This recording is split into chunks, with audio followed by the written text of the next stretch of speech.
Olá, nós somos do Grupo PET Engenharia Elétrica do Cefet-MG, Campus Nepomuceno. Sejam bem-vindos à aula 6 do curso de Nivelamento em Matemática. Na aula de hoje, iremos tratar de equações e inequações.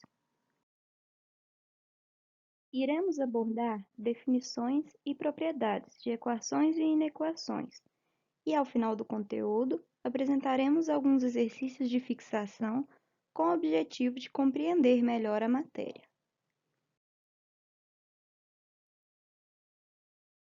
Daremos início agora à matéria de equações e inequações. Equações são expressões algébricas que possuem uma igualdade. Essas expressões são chamadas de algébrica porque possuem pelo menos uma incógnita, que é um número desconhecido representado por uma letra. As inequações, por sua vez, são relações semelhantes às equações, contudo, apresentam uma desigualdade. Vamos definir agora o que são os membros de uma equação e de uma inequação. Primeiro e segundo membros são definidos pela igualdade nas equações e pela desigualdade nas inequações. Todos os termos dispostos à esquerda da igualdade ou da desigualdade compõem o primeiro membro.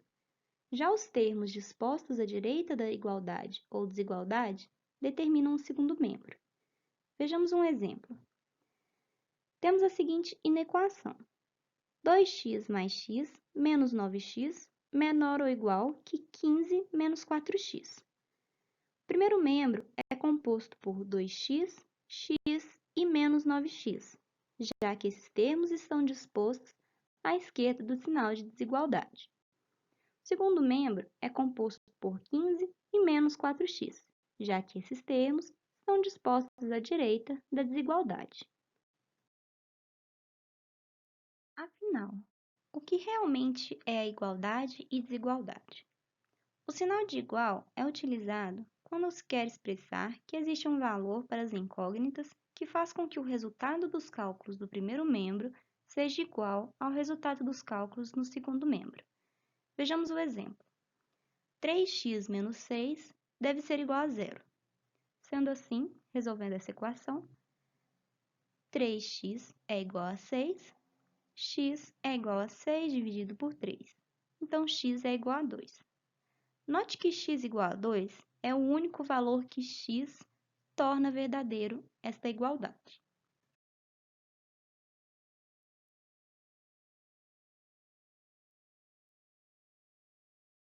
A desigualdade, por sua vez, pode ser representada por um dos seguintes símbolos. Estes símbolos mostram que o conjunto de operações do primeiro membro possui um resultado menor, maior, maior igual, menor igual ou diferente ao resultado do segundo membro.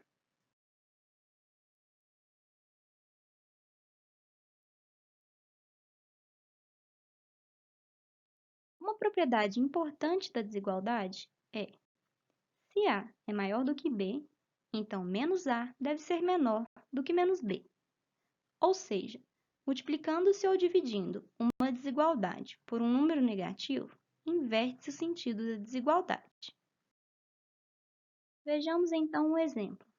Temos a seguinte inequação: menos 3x mais 5 maior do que menos x menos 7. Para solucionar essa inequação, iremos organizar todas as incógnitas de um lado e todos os números de outro. Ficamos então com menos 3x mais x maior que menos 7 menos 5. Solucionando, temos menos 2x maior que menos 12. Dividimos então ambos os lados por menos 2. Sendo assim, deve-se inverter o sentido da desigualdade, já que estamos dividindo por um número negativo. O resultado é x menor que 6. Podemos observar melhor o resultado na figura, onde 6 está marcado de vermelho, todos os números antes de 6 são a solução deste problema. Equação do segundo grau. Toda equação na variável x do tipo ax² mais bx mais c igual a zero é denominada equação polinomial do segundo grau. Essas equações são resolvidas através da fórmula de Bhaskara, onde delta é igual a b ao quadrado menos 4ac. Se delta for maior que zero, então x é igual a menos b mais ou menos raiz de delta dividido por 2a. Se o delta for igual a zero, então x simplesmente é igual a menos b sobre 2a. Já se delta for menor que zero, não existem raízes reais. Outra definição que pode ajudar a solucionar equações do segundo grau é a seguinte. Se x1 e x2 são raízes da equação ax ao quadrado mais bx mais c igual a zero, então a soma de x1 e x2 deve ser igual a menos b dividido por a. E o produto entre x1 e x2 deve ser igual a c dividido por a. Vejamos então um exemplo. Temos a seguir esta equação do segundo grau. 1x ao quadrado menos 7x mais 12 igual a zero. Sendo assim, 1 é igual a menos 7 é igual a b e 12 é igual a c. Substituindo então na fórmula do delta, que é b ao quadrado menos 4 vezes a vezes c. Teremos delta igual a menos 7 ao quadrado menos 4 vezes 1 vezes 12. Menos 7 ao quadrado é 49. 4 vezes 1 vezes 12 é 48. Então, delta é 49 menos 48, que é igual a 1. Como delta é maior que zero, vamos substituir na fórmula x igual a menos b mais ou menos raiz de delta dividido por 2a. Então, x é igual a menos o menos 7 mais ou menos raiz de 1 dividido por 2 vezes 1. X é igual a 7 mais ou menos 1 dividido por 2. x1, que é a primeira raiz, é igual a 8 dividido por 2, que dá 4. x2, que é a segunda raiz, é 6 dividido por 2, que é igual a 3. E esses são os resultados das raízes da equação do segundo grau. Vamos agora resolver alguns exercícios. Como eu disse anteriormente, sugiro que pausem o vídeo e tentem solucionar sozinhos primeiro. Questão 1. Um barbante com 50 metros de comprimento foi dividido em duas partes. Se a primeira parte era 15 metros menor do que a outra, qual a medida da parte menor? Inicialmente, iremos chamar a parte 1 de x e a parte 2 de y. Segundo o enunciado, um barbante com 50 metros foi dividido entre essas duas partes, ou seja, a parte 1 mais a parte 2 é igual a 50. Sendo assim, a nossa equação é 50 é igual a x mais y. Entretanto, a primeira parte era 15 metros menor que a outra. Sendo assim, x é igual a y menos 15. Então, substituímos isso na equação. Ficamos com 50 é igual a y menos 15 mais y. Solucionando, então, temos que 50 é igual a menos 15 mais 2y.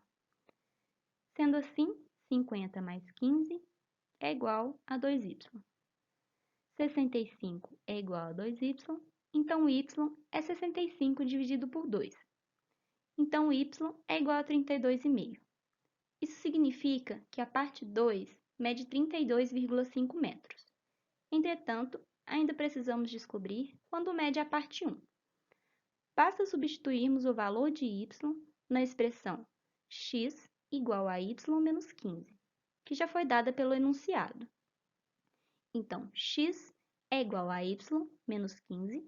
Substituindo o valor de y, temos que x é igual a 32,5 menos 15.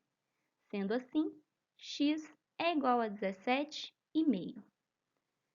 Sendo assim, a parte 1 mede 17,5 metros. Como o exercício perguntou qual é a medida da menor parte, temos que a menor parte é a parte 1, com 17,5 metros. Questão 2. A largura de um terreno retangular é igual a 1/3 da profundidade. Se o perímetro do terreno é igual a 120 metros, determine suas dimensões. Para resolver esse tipo de exercício, é interessante que façamos o desenho antes, para melhorar o entendimento da questão. Então, temos aqui um terreno retangular, onde x representa a largura e y representa a profundidade. Iremos definir também P como perímetro. O perímetro é a soma de todos os lados. Sendo assim, P é igual a 2 vezes a largura mais 2 vezes a profundidade, ou seja, P é igual a 2x mais 2y. Segundo o enunciado, a largura deste terreno é igual a 1/3 da profundidade, ou seja, x é igual a 1/3 de y. O enunciado também diz que o perímetro total é igual a 120 metros. Então, basta substituirmos esses valores na expressão do perímetro. Sendo assim, 120 é igual a 2 vezes 1/3 de y mais 2y. Vamos então solucionar essa equação. 120 é igual a 2/3 de y mais 2y. 120 é igual a 2 mais 6 sobre 3 vezes y. 120, então, é igual a 8/3 de y. Passando a fração para o outro lado, 3 sobre 8 vezes 120 é igual a y.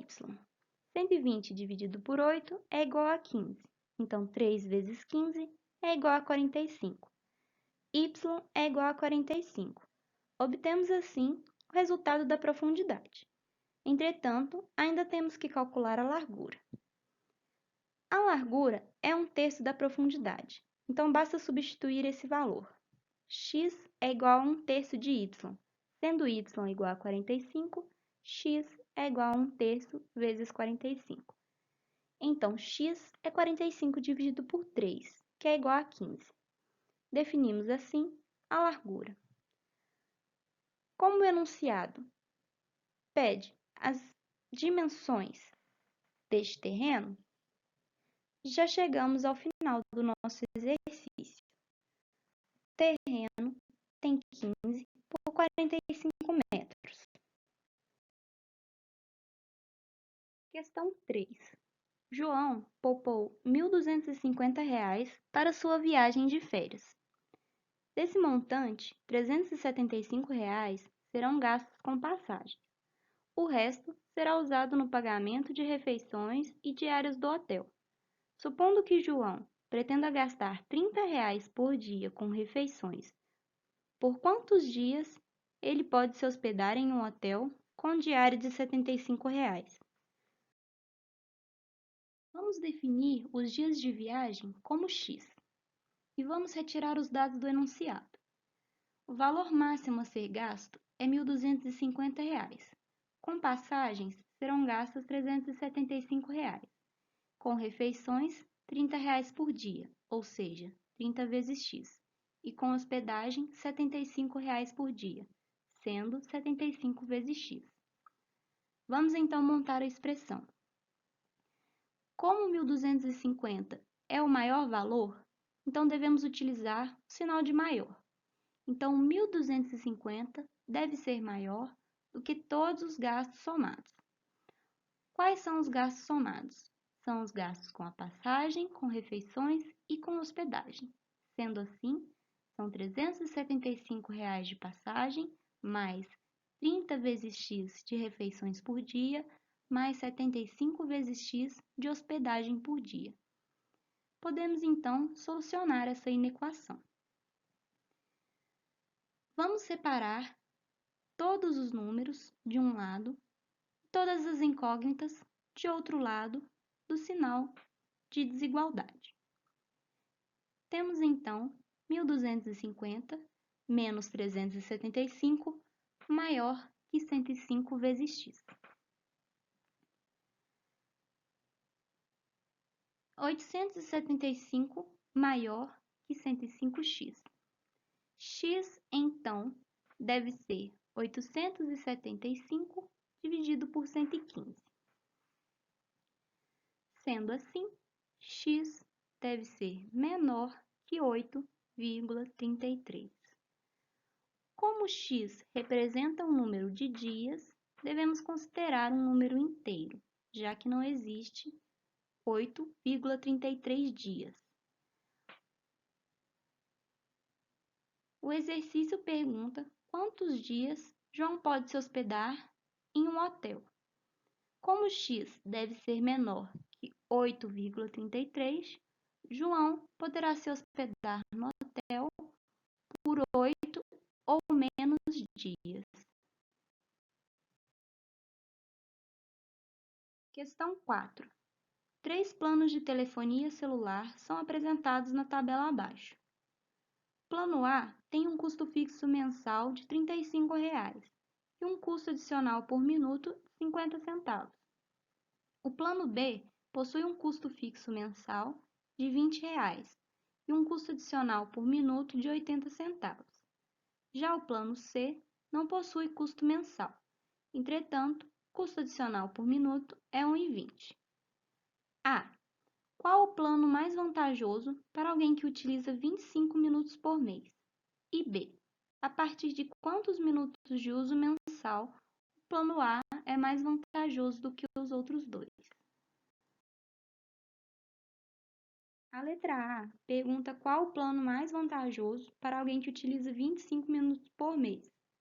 Vamos então calcular o total para cada plano para verificar qual é o mais vantajoso. O plano A possui um custo fixo de R$ 35, mais um adicional de 50 centavos por minuto. Segundo o enunciado, a pessoa utilizará 25 minutos por mês, ou seja, o total de A é igual a 35 mais 50 centavos vezes 25. Solucionando essa expressão, o total de A é igual a R$ 47,50. Para o plano B, existe um custo fixo de R$ 20, mais 0,8 vezes a quantidade de minutos, que é 25. Sendo assim, o total de B é 20 mais 0,8 vezes 25. Solucionando, então, o total de B dá R$ 40. O plano C não possui custo fixo, porém, ele possui um adicional por minuto de 1,20. Sendo assim, o total de C é igual a 0 mais 1,20 vezes 25 minutos. Dessa forma, o total de C é igual a R$ 30. Comparando os valores de total de A, total de B e total de C, obtemos que o total de C é mais vantajoso. Sendo assim, o plano C é mais vantajoso. A letra B pergunta a partir de quantos minutos de uso mensal o plano A é mais vantajoso que os outros dois. Sendo assim, temos que definir qual a quantidade de minutos deve ser utilizada para que A seja menor do que B e também para que A seja menor do que C. Aqui estão os dados fornecidos pelo enunciado para cada plano. Vamos definir minutos de uso mensal sendo x. Vamos realizar primeiro o cálculo para que o plano A seja mais vantajoso que o plano B. Sendo assim, o total de A deve ser menor que o total de B. O total de A é o custo mensal mais o custo adicional por minuto vezes a quantidade de minutos, ou seja, 35 mais 0,5x. E o total de B deve ser o custo mensal de B mais o adicional por minuto vezes a quantidade de minutos, ou seja, 20 mais 0,8x. Sendo assim, temos a nossa inequação. 35 mais 0,5x deve ser menor que 20 mais 0,8x. Separamos, então, as incógnitas dos números. 35 menos 20 deve ser menor que 0,8x menos 0,5. Sendo assim, 15 deve ser menor que 0,3x. Então, x deve ser maior do que 50.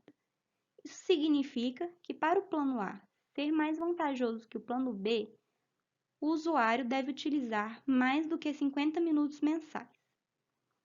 Vamos fazer o mesmo cálculo para verificar com quantos minutos o plano A é mais vantajoso que o plano C.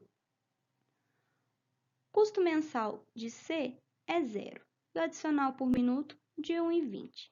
Sendo assim, podemos tirar a nossa inequação. O total de A é 35 mais 0,5x, como já visto anteriormente. E o total de C é 0 mais 1,20 vezes x. Solucionando essa equação, iremos passar todas as incógnitas para um lado e todos os números para o outro. 35, então, deve ser menor que 1,20 vezes x menos 0,5x. Então, 35 deve ser menor que 0,7x. Sendo assim, x deve ser maior do que 50. Então, em relação ao plano A e o plano C, o usuário também deve usar mais do que 50 minutos para que o plano A seja mais vantajoso. Sendo assim, para que o plano A seja mais vantajoso do que o plano B e do que o plano C, é necessário utilizar mais de 50 minutos do plano. E assim, chegamos ao fim da aula 6. Caso tenha surgido alguma dúvida sobre o conteúdo, deixe nos comentários que iremos responder. Muito obrigada pela sua participação. Não deixe de se inscrever no nosso canal e seguir as nossas redes sociais. O Grupo PET Engenharia Elétrica deseja bom estudo a todos.